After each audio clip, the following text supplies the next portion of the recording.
فرشتے درود بھیجتے ہیں، تو پھر اہل ایمان کو کیا کرنا چاہیے؟ پہلے اللہ تعالیٰ اور فرشتوں کی بات کی گئی تاکہ ہمارے اندر بھی شوق پیدا ہو کہ ہم بھی درود بھیجیں. یا ایھا الذین آمنوا صلوا علیہ وسلموا تسلیما، اے ایمان والو تم بھی آپ پر خوب خوب درود اور سلام بھیجو، صلاۃ و سلام بھیجو. یعنی پہلے آسمان والوں کی خبر دی گئی کہ فرشتے ایسا کر رہے ہیں، پھر زمین والوں کو حکم دیا جا رہا ہے کہ تم بھی ایسا کرو. قرطبی کہتے ہیں اس آیت کے ذریعے اللہ نے اپنے رسول کو آپ کی زندگی میں، یعنی رسول اللہ صلی اللہ علیہ وسلم کی زندگی میں اور آپ کی وفات کے بعد آپ کو شرف و مرتبہ بخشا ہے، اور آپ کے مقام اور مرتبے کو بیان کیا ہے کہ آپ کا کیا مقام ہے، تاکہ ہم ایمان والے اس مقام کو سمجھیں. تو دوسرے لفظوں میں آپ صلی اللہ علیہ وسلم کے لیے اوپر کے جہان اور نیچے کے جہان میں تعریفیں ہوتی ہیں.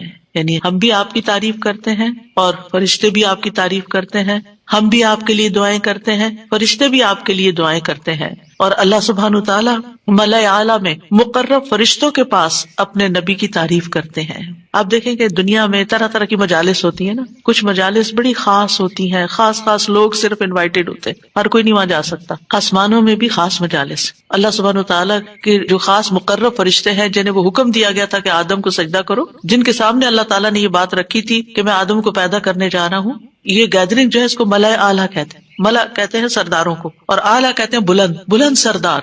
تو یہ ایلیٹ کلاس ہے فرشتوں کی کہ جس کے سامنے اللہ سبحانہ تعالیٰ نے حضرت آدم کی پیدائش کی بات کی تھی اور پھر اس کے بعد سجدے کا حکم دیا گیا تھا. تو مقرب فرشتوں کے درمیان یا ان کے پاس اللہ سبحانہ تعالیٰ نبی صلی اللہ علیہ وسلم کی تعریف کرتے ہیں.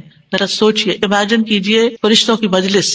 ویسے تو کوئی فرشتہ اللہ کی نافرمانی نہیں کرتا، ہر فرشتہ اطاعت گزار ہے، ہر فرشتہ اللہ کی بات مانتا. یفعلون ما یؤمرون، لپکتے ہیں، دوڑتے ہیں، بھاگتے ہیں، تیز بھاگتے ہیں ایک دوسرے سے. فالسابقات سبقا، ایک دوسرے سے سبقت لے جاتے ہیں اللہ کا حکم ماننے میں. یعنی فرشتوں کا یہ حال ہے. لیکن ان کی کیٹیگریز ہیں. سورۃ فاطر کے شروع میں کیا آتا ہے؟ جاعل الملائکۃ رسلا اولی اجنحۃ مثنی وثلاث ورباع ویزید فی الخلق ما یشاء.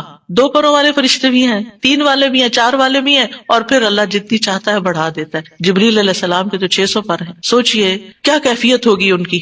اور پھر جو حاملین عرش فرشتے ہیں ان کی کندھے سے لے کے یہاں کان کی لو تک 700 سال کا فاصلہ ہے.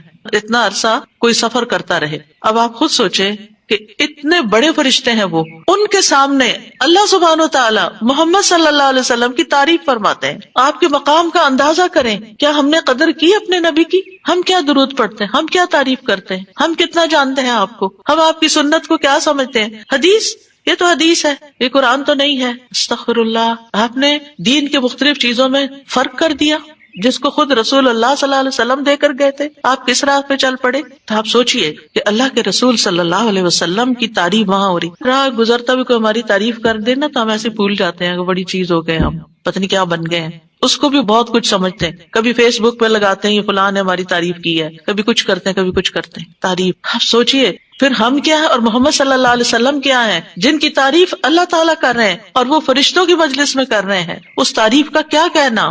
ایسے پیغمبر پر، ایسے نبی پر کیا ہم درود نہیں بھیجیں گے؟ کیا ہم ان کے لیے دعائیں نہیں کریں گے؟